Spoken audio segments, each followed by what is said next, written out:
Bom, o que eu quero falar para vocês hoje é um pouco de conceito de gestão de indicadores e um pouco sobre planejamento estratégico, muito mais sobre planejamento estratégico, tá? Quando a gente pensa em planejamento estratégico, igual eu falei com vocês, o planejamento estratégico, a gente tem que pensar em curto, médio e longo prazo. E também a gente precisa de pensar de forma mais sistemática como que eu desdobro aqueles desejos ou aquelas intenções de lucro líquido, EBITDA, resultado operacional da empresa, até no nível de operação, né? Nos níveis estratégicos e táticos da empresa, tá? Isso envolve uma ação forte, estruturante numa empresa que nunca participou de planejamento, nunca praticou o planejamento estratégico de uma forma tão sistemática. Então, quando a gente pensa na busca da empresa por uma questão de melhoria de planejamento, de melhoria operacional, tem esse esquema que eu gosto muito, que é do professor Falcone, né, Vicente Falcone. Ele trata essa busca de melhoria operacional em 4 fases. Eu tenho uma fase inicial, que é onde o administrador ou o consultor ele faz um diagnóstico inicial na empresa e ele começa, então, a simplificar processos, padronizar, automatizar, eliminar anomalias e monitorar. Isso aqui ele está praticando o que é chamado de gerenciar para manter. Você começa a se apropriar do seu negócio, né? Você consegue manter o seu negócio. E, paralelamente, você começa, então, a criar ações para poder melhorar o seu negócio. Então, uma coisa é manter, outra coisa é melhorar o seu negócio, tá? Então, uma vez que eu consigo manter, eu começo, então, a aperfeiçoar meus métodos de gestão para monitorar e manter, né, aperfeiçoar a manutenção do negócio.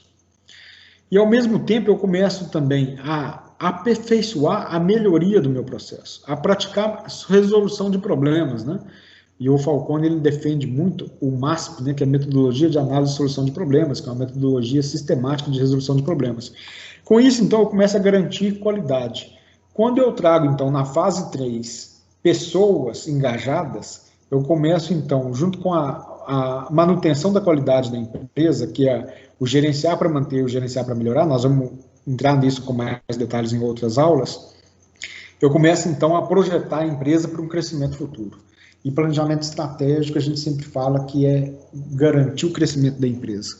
O fato, gente, que empresa que não planeja crescer, ela morre. E agora vocês vão entrar numa nova rodada de tomada de decisões, vocês têm que planejar a empresa para vocês para crescer. Empresa que não cresce, ela dá prejuízo. E quando eu falo crescer, né, a gente sempre imagina que crescer uma empresa é aumentar filial, é aumentar estoque, não sei o quê, parará. Mas crescer empresa nem sempre é isso. Crescer é aumentar a quantidade de vendas. Todo ano você vende um pouco mais. Esse período agora de incertezas, toda vez que você abre noticiário financeiro, econômico, cada dia sai uma notícia diferente, né? E eu acho que foi ontem, hoje eu estava lendo um artigo falando que o Brasil vai encolher 10 anos, não o Brasil, o mundo como um todo, ele vai encolher 10 anos em termos de PIB global. Ou seja, o Brasil voltaria ao ano de 2010. Nós vamos perder uma década em termos de evolução econômica em função da crise do vírus, né? O efeito financeiro da crise do vírus sobre o Brasil. Eu, por natureza, sou muito otimista, né? Então, quando você vai ler o artigo e ele compara o desempenho com outros países, tem países mais ricos que vão encolher muito mais que o Brasil, né? A previsão do Banco Mundial, né? Do FMI é que, por exemplo, o Brasil vai encolher em torno de 5%, mas tem países que vão encolher em torno de 9%, 8%, 10%. O Brasil está entre os 5 países que vão encolher menos. E se comparando também essa recessão financeira que tem agora, com a recessão da década de 30. A diferença é que na década de 30, o processo de retomada da economia foi um processo mais lento. e agora eles estão apostando que a retomada ela vai ser mais rápida, né? Inclusive, alguns economistas, eles falando sobre a expectativa da curva de crescimento.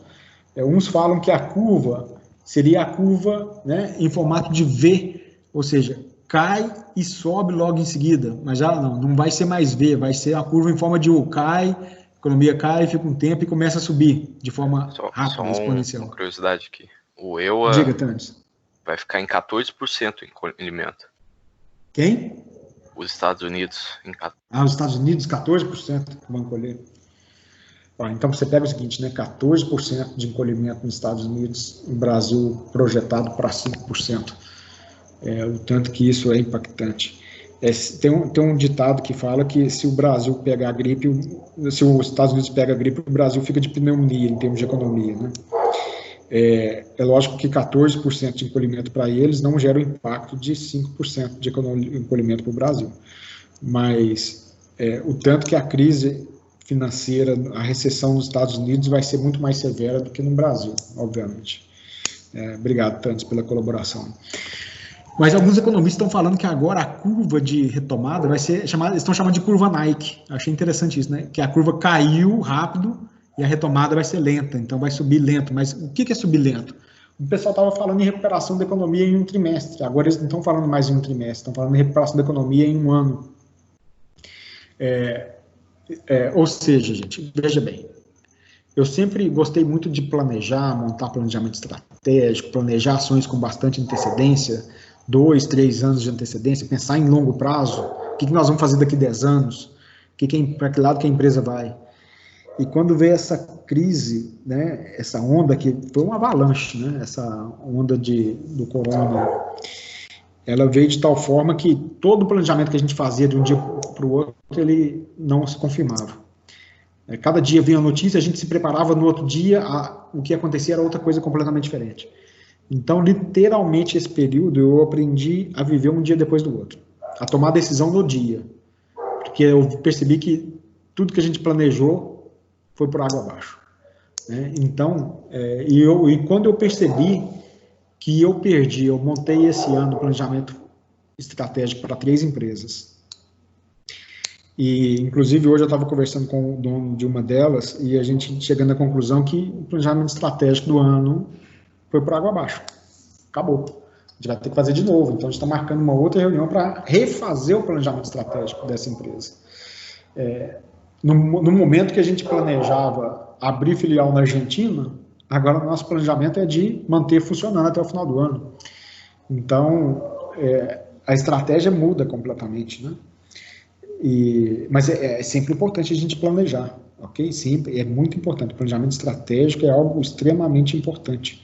O planejamento bem feito, ele te respalda, ele te dá recursos para você passar por um momento de crise de forma mais consistente, tá bom? Bom, então é importante, assim, olha, eu recomendo para vocês aí, vocês lerem aí alguns artigos, né? É difícil achar no Brasil hoje, eu já falei isso com vocês, algum portal de notícias que seja sério. E nessa pandemia, eu vejo que isso está virando um circo. Não tenho vergonha de falar, G1, Folha, UOL, Terra, tudo isso daí só está fazendo circo, né? O que mais o jornal hoje quer fazer é vender notícia ruim. Por que eles ganham vendendo notícia ruim? Clique. Né? Quando você compra lá no Word um AdWords, né, que é um advertisement word, uma palavra de propaganda, o Google vai te falar o seguinte, cada clique na sua propaganda vai custar 30 centavos. E para quem que o Google paga isso? Quando enche de gente lá no site do G1 para ler notícias, tem um monte de propaganda para todo lado lá. É lógico que no Brasil não tem imprensa isenta, toda a imprensa no Brasil tem um interesse político por trás, mas, além disso, tem um interesse econômico. Então, você não vai ver nenhum portal de notícias dando notícia boa agora nesse período, não. Está escorrendo sangue nos portais de notícia. Então, é difícil achar no Brasil um portal de notícia que tenha um valor significativamente real da situação financeira do país, né? Situação econômica, e vamos falar até de situação em termos de saúde, de calamidade, etc. Não quero entrar no aspecto político da situação, Mas o ponto que eu quero deixar para vocês é o seguinte: se a gente entrar no site por exemplo, Exame, eu acho que é um portal que está apresentando algumas notícias até consistentes aí da situação financeira, das empresas, etc. É importante vocês acompanharem aí diariamente, né, o site da Exame. Valor Econômico também está trazendo antes, tá? E, na medida do possível, também acompanhar alguns portais internacionais, né? Outro dia o Thanos deu aí a sugestão do Estadão. O Estadão é bom de acompanhar também, tem uma certa credibilidade, realmente. Ou seja, isso é importante para a gente nos embasar na tomada de decisão. Observa que o próprio jogo nosso, empresarial, ele tem lá portal de notícias. Ele já está educando vocês que a gente tem que ficar de olho em noticiário. Para você tomar decisões estratégicas da empresa, você tem que estar de olho no noticiário, né? Então, interessante, porque isso pode significar que você pode gerar oportunidades que você vai identificar através de uma notícia que você leu, que possa aumentar o faturamento da empresa, tá bom? Bom, então a questão é a seguinte: eu tenho falado com vocês que a gente tem que buscar o crescimento, né? O Deming, ele grande estudioso e pesquisador da administração, né, americano, ele tem várias pérolas, né, várias frases de impacto, e uma delas que eu gosto muito, que não é preciso mudar, a sobrevivência não é obrigatória. Então, quer dizer, quem não muda não sobrevive, né, falando em termos de empresa, tá bom? Esse é o conceito que ele traz. Bom, olha só, isso vem de encontro que eu estava falando, que a empresa que não cresce, ela morre. É crescer ou morrer. Então, o que faz uma empresa crescer? O que faz a empresa crescer é a mudança. A empresa tem que buscar a mudança na estratégia constantemente, né? Se não houver mudança, não tem crescimento, e se não tem crescimento, não tem sobrevida para a empresa vai acabar fechando em algum momento, porque quem não cresce, encolhe. Por isso que a gente fala que é crescer ou morrer, porque se você não cresce, você encolhe e, consequentemente, um dia a empresa fecha, né? Essa é a questão. Bom, e quando a gente vai pensar em construção do planejamento estratégico, quais são as etapas, né? Por onde que a gente passa? Gente, existem metodologias diferentes, existem técnicas diferentes. Eu vou falar aquilo que eu gosto de fazer e que funciona em termos de construção de planejamento estratégico. A gente tem as declarações de propósito. Declaração de propósito, tem algumas pessoas que chamam de identidade organizacional. É você dizer, né, você definir qual que é o jeito de ser da empresa, missão, visão e valores. Né? Acredito que vocês tenham tido aula disso em algum momento, nós vamos falar disso. Eu não quero aprofundar nessa etapa hoje, eu quero abranger mais de forma superficial, eu quero mostrar mais as etapas e depois a gente vai entrando neles. O que é a missão, gente? A missão é a razão de ser da empresa. Para que ela existe? Qual que é o propósito de existir da empresa? Né? Depois, qual que é a visão? Onde que a empresa pretende chegar? E quais são os valores da empresa? Isso tudo, na verdade, define o DNA da empresa. E se a empresa ela não tem um propósito bem focado, né, bem definido, ela não vai para lugar nenhum. Né? Então, a declaração de propósito é isso. Qual que é a visão, né, da empresa? E a gente falou disso já em aulas passadas aí, e citamos alguns exemplos. Né? Depois a gente traça os objetivos estratégicos, né? A gente define os direcionadores estratégicos da empresa. O direcionador estratégico, eu até brinco e falo o seguinte: olha, você perguntar para o dono do empreendimento, ou se você for o dono, o que eu quero para esse ano, para esse período, para esse trimestre, né? Ou ideal a gente pensar em termos de ano, o que eu quero ganhar com essa empresa nesse ano. Aí a gente faz uma análise de cenário, monta o planejamento financeiro, produção de marketing e de pessoas, e o comercial, quando for aplicado, e na maioria das vezes é. E daqui a gente gera um plano de ação, um plano de metas, né? A gente cria metas individuais, coletivas, metas para setores dentro da empresa, meta para pessoas, e depois a gente amarra isso com remuneração variável, que são as participações nos resultados, tá bom? Eu quero passar agora algumas técnicas que a gente utiliza para algumas etapas dessa daí. SWOT, ferramenta muito utilizada. Tenho certeza que vocês já estudaram isso daí em alguma disciplina passada. Estudaram? Ou, já, né? Beleza, isso aí. Olha, o SWOT é uma ferramenta, bom que vocês estão confirmando que já, que tem muita coisa, eu vou confessar para vocês, tem muita coisa que a gente estuda em faculdade, na escola, e acaba não aplicando no dia a dia. SWOT é uma ferramenta que resolve muito problema no nosso dia a dia. Não o SWOT em si, mas aquilo que ele traz de cenário para nós, né? Não é de cenário, mas de reflexão. Quais são as forças da empresa? O que a empresa tem de bom? Né? Olhando internamente, olhando para dentro de casa. O que a empresa tem de bom? O que a empresa tem de ruim? Quais são as fraquezas? O que eu preciso fazer para poder eliminar ou reduzir as minhas fraquezas? Eu vou falar de eliminar realmente. E fator interno em termos de força, o que eu posso fazer para potencializar as minhas forças, para eu ganhar mais com essas forças? Vamos analisar em termos agora do lado de fora, olhando para fora. Quais são as oportunidades que o mercado vai trazer para mim?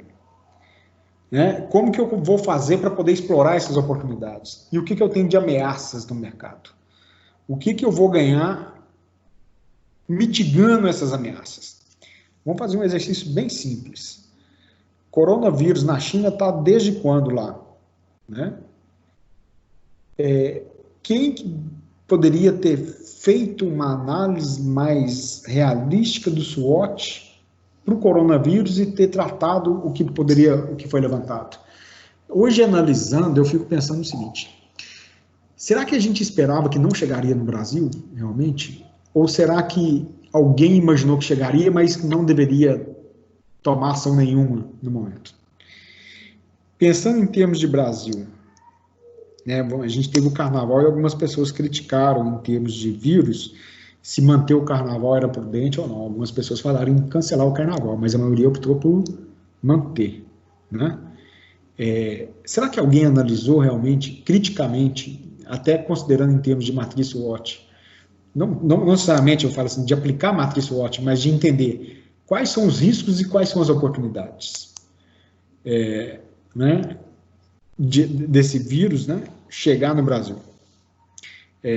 Por exemplo, se eu fizesse uma análise criteriosa dos riscos, eu conseguiria ter resolvido ou me preparado melhor em relação a isso?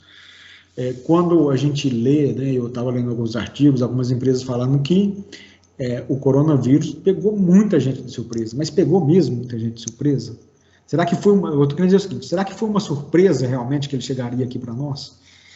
Se a gente analisar a quantidade de empresas que precisaram de digitalizar de forma rápida, no sofrimento mesmo, sendo que já poderia se ter preparado para a digitalização, né, o atendimento digital há mais tempo. Né? Então, é isso que eu provoco, sabe? A matriz SWOT, ela trata todas essas questões. Né? Ela por si só não te dá a solução, mas ela te gera momentos de reflexão que você pode explorar oportunidades. Na elaboração de uma matriz SWOT, que uma dessas empresas que eu montei o planejamento estratégico, que a gente identificou uma oportunidade de expandir o mercado para a América Latina, né? Começando pela Argentina. É uma das empresas que essa empresa, ela ganha em crise. Então, quanto pior a crise, melhor para ela. O serviço que ela oferece é ajudar as empresas a se recuperarem na crise. Se a gente analisar agora no coronavírus, eles não estão aguentando de demanda. O pessoal está todo mundo trabalhando de home office, mas o pessoal está trabalhando 10 horas por dia, 12 horas por dia, de tanta demanda que estão chegando para eles. Quer dizer, a gente identificou que, nessa análise do SWOT, que quando a esquerda, a Argentina já vinha para uma crise financeira, e com o resultado das eleições na Argentina, a tendência é que a esquerda, assumindo o poder na Argentina, não sendo a esquerda pela esquerda que provoca a deterioração financeira, mas estou querendo dizer que, baseado nas opções de candidatos que tinham para as eleições na Argentina, e quem ganhou a eleição na Argentina, a tendência é que a economia argentina piorasse. Então, a empresa poderia entrar a operação lá, que ela teria oportunidade de ter sucesso. Né? E surgiu através de uma análise de SWOT. Então, todo ano eu faço análise SWOT para elaboração de planejamento estratégico. Começa por aqui, ó, matriz SWOT, análise de cenário, para a gente montar planejamento estratégico. Recomendação, gente, faça matriz SWOT para a próxima rodada de decisões. Isso vai ajudar vocês na tomada de decisões, né? Se eu vou investir mais em marketing ou não, se eu preciso de contratar gente ou não, se eu preciso de mandar embora, demitir pessoas, ou se eu preciso de contratar mais gente. Faça uma análise dos relatórios, faça uma análise do portal de notícias, joga tudo isso numa matriz SWOT, né? Bem simples, não tem complicação, matriz SWOT tem que ser simples mesmo, e para te ajudar a tomar decisões, tá bom? Bom, gente, então, quando a gente fala de estratégia, tem uma frase também do Porter, e vocês vão perceber que eu já falei isso em algum momento, né? Que estratégia é um conjunto integrado de escolhas que posiciona exclusivamente a empresa em seu setor. Então, veja bem, é um conjunto integrado de escolhas. Estratégia são escolhas, e escolhas conscientes.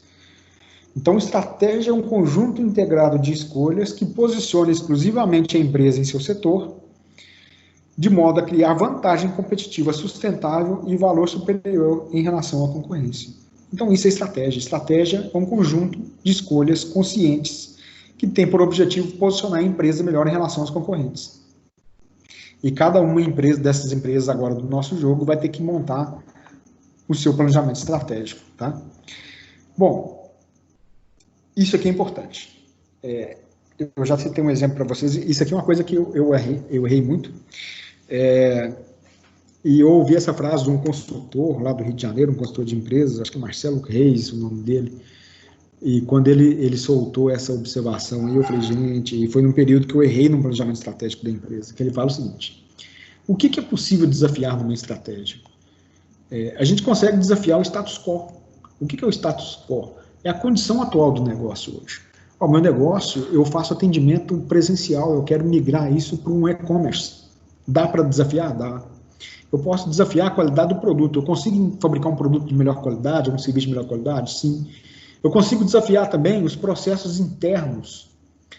Ou seja, eu estou fazendo da forma mais barata, da melhor forma, o meu processo ele é mais eficiente. Isso aí você desafia o tempo todo. Você tem a sua obrigação enquanto gestor desafiar esses 3 pilares aí. Eu consigo fazer melhor? Eu consigo fazer mais barato? Eu consigo fazer mais rápido? Eu consigo fazer diferente? Mas existem 3 coisas que a gente não consegue desafiar. Uma é o cenário econômico. Se o cenário econômico vai mal, significa que eu não posso ser agressivo. Vou citar algumas situações, né? 2 situações que eu vi essa semana, eu vi aqui em Divinópolis, uma academia anunciando abertura já. Eu estou falando de academia, não abertura, reabertura. Estou falando que inauguração de uma academia nova em Divinópolis. Então, veja bem, a pessoa está investindo, criando uma academia nova, uma academia até bem estruturada, por sinal, pelo que eu já vi, né, do que está sendo construído. Passei na porta, hoje eles estão anunciando uma faixa. No momento em que, recentemente, veio a Smart Fit para Divinópolis, para aumentar ainda mais a concorrência, e agora as academias estão todas fechadas, passando por uma crise, foram um dos primeiros setores a fechar com essa crise do coronavírus. Mas tem uma pessoa anunciando em breve uma inauguração de uma academia que vai funcionar num modelo diferente. Então, a pergunta que eu me faço é a seguinte: essa pessoa está com uma estratégia muito bem montada ou ela está cometendo um erro muito grave? Eu, particularmente, eu fiquei com o sentimento que ela está com uma estratégia, ela tem um trunfo na manga para desafiar o mercado, desafiar o cenário econômico. Então, a gente não consegue desafiar o cenário econômico. A gente também não consegue desafiar o setor, margem, preço. Então, se você entra, por exemplo, vamos falar de market share. Se vocês quiserem ter, por exemplo, vocês não podem colocar no planejamento estratégico de vocês e falar que na próxima rodada de decisões vocês vão dominar 50% do mercado. São 4 empresas, você vai falar, não, eu quero sair de 32% para 50%. Você tem que lembrar de combinar com seus concorrentes que você vai fazer isso, para eles deixarem você fazer. Então, o setor, margem, preço e market share, a gente não consegue desafiar. E a gente não consegue desafiar também a cultura organizacional da empresa. Né? A cultura organizacional toda empresa tem um DNA. Se a sua empresa é uma empresa onde que as pessoas têm, por natureza, a procrastinação, a demora na velocidade de decisões, você não consegue mudar a cultura organizacional de uma forma tão intensa, tão rápida. Né? A não ser que você demita 100% do time, traga 100% de gente nova e comece o processo do zero. Então, cultura organizacional é algo que a gente tem que avaliar o tempo todo, na hora de montar um planejamento estratégico. Bom, ok. Passei essas dicas para vocês aí de como que a gente monta, o que a gente deve observar na hora de montar o planejamento estratégico. Ok, agora como que eu vou para o planejamento estratégico propriamente dito? Existem várias ferramentas. Uma que eu gosto muito é chamada de cascata de escolhas. Já falei rapidamente para vocês na aula passada.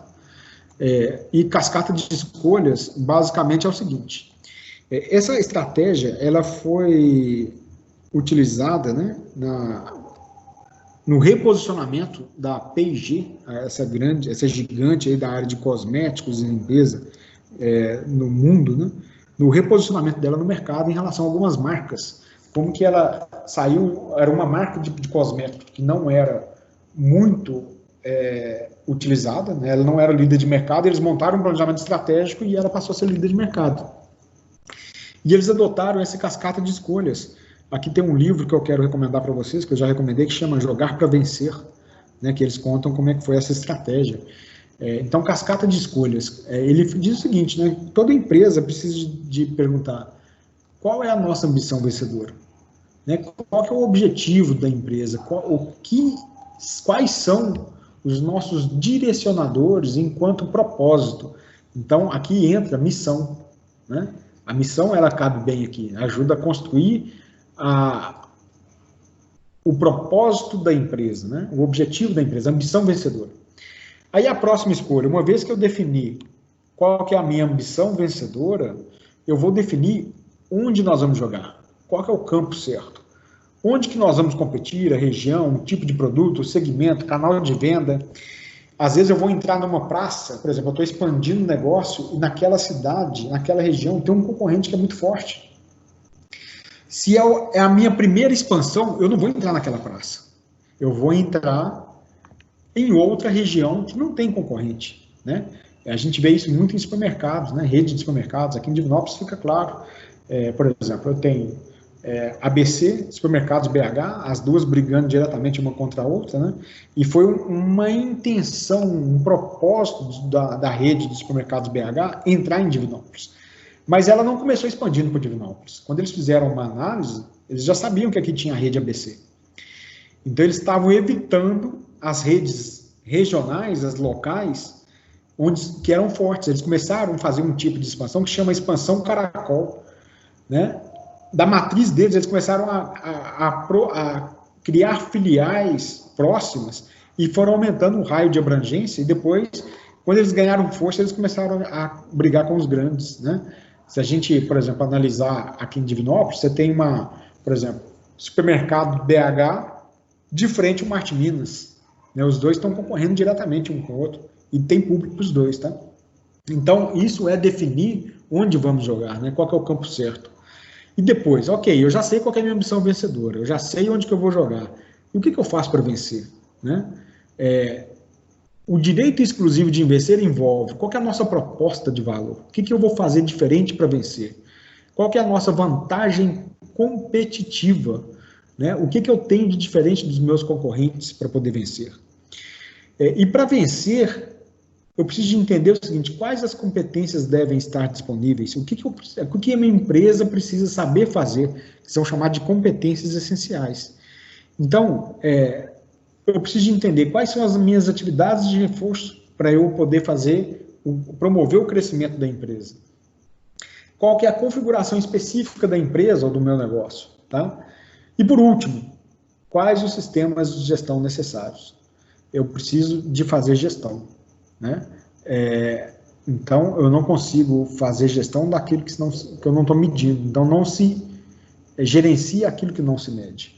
Né? Quais são os meus sistemas de suporte?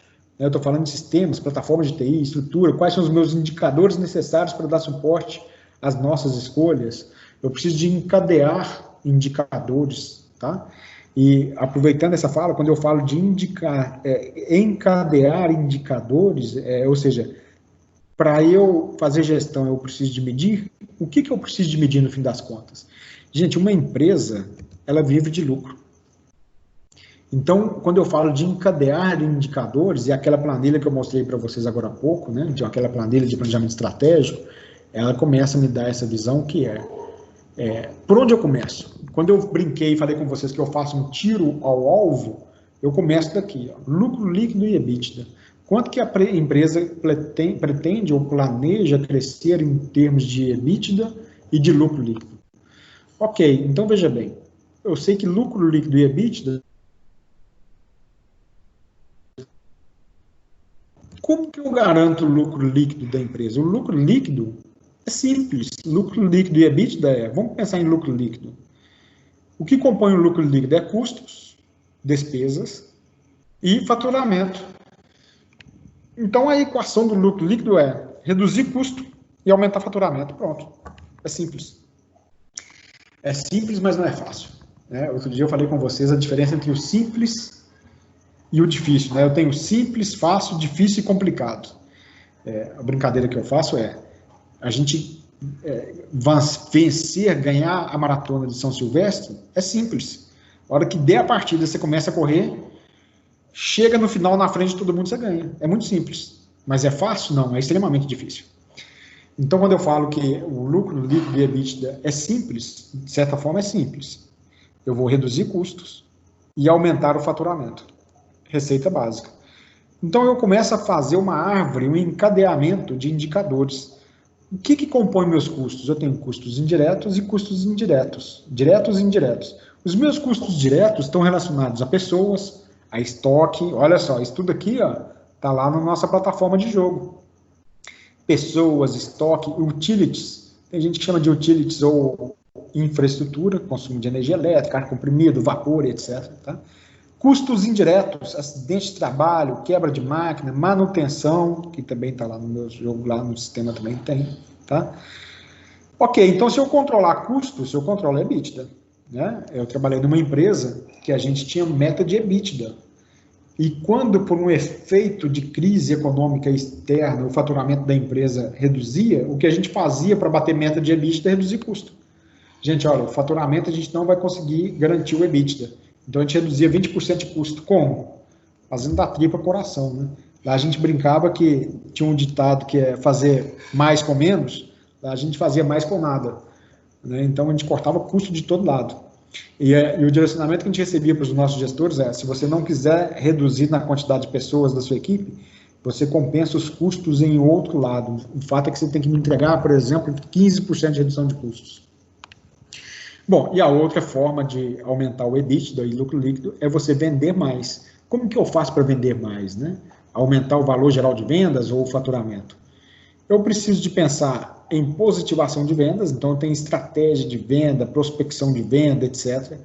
E também tem que garantir, ou seja, eu tenho que vender mais e também, consequentemente, eu tenho que produzir mais. Para produzir mais, eu tenho que garantir produtividade, lead time, reduzir o retrabalho, etc. Então, isso daqui é encadeamento de indicadores, tá bom? Encadeamento de indicadores que vai me garantir o resultado do planejamento estratégico, que no fim das contas é lucro líquido. Tá? No final das contas é essencialmente lucro líquido. Gente, então a gente entende que gestão de indicadores ele é importantíssimo para a empresa. Toda empresa tem que ter gestão, estratégia e planejamento. Isso é o pilar que garante a sobrevivência de qualquer tipo de empresa, tá bom? E todos os indicadores são importantes para o negócio. A gente só precisa de avaliar o que importa. A gente precisa de entender o que a gente precisa de avaliar no processo. Né? E esse é o resultado importante. Quando a gente volta para a análise que a gente fez dessa última rodada de decisões, teve empresa que ficou em primeiro com market share de 27%, gerou um caixa de 17 mil, mas teve outra empresa que dominou 32% do mercado e ficou em segundo. Quer dizer, no fim das contas, o que importa? Eu ter uma empresa lucrativa ou ter uma empresa com maior penetração de mercado? Depende da estratégia, depende do propósito da empresa, da ambição vencedora. Quando eu vou naquela cascata de escolhas da empresa, A ambição vencedora, ela vai me dizer isso. Se o meu objetivo é expandir negócios, abrir filial, market share, naquele momento pode ser mais interessante, tá bom? Bom, e aqui para a gente finalizar, né, tem uma frase também do Peter Drucker que eu gosto bastante, e ele diz o seguinte, que planejamento de longo prazo não lida com decisões futuras, mas com o futuro das decisões presentes. Olha só, o tanto que isso é impactante. Quando eu vou planejar a longo prazo, eu não estou falando de decidir lá na frente, eu estou falando que aquilo que eu vai ter dessa decisão no futuro, tá? Ou seja, planejar, gente, é a gente entender e compreender o impacto do futuro das decisões tomadas no presente, ok? Bom, essa é a teoria que eu queria passar para vocês, né, associada com aquela planilha, da gente entender a sequência de planejamento estratégico. Mais para frente, na segunda etapa da matéria, nós vamos aprofundar em termos de construir cases, de ter casos práticos, né, da gente praticar realmente a construção do planejamento estratégico de casos reais, vamos dizer. Né? Nós vamos construir planejamento estratégico de fato, tá? de algumas empresas.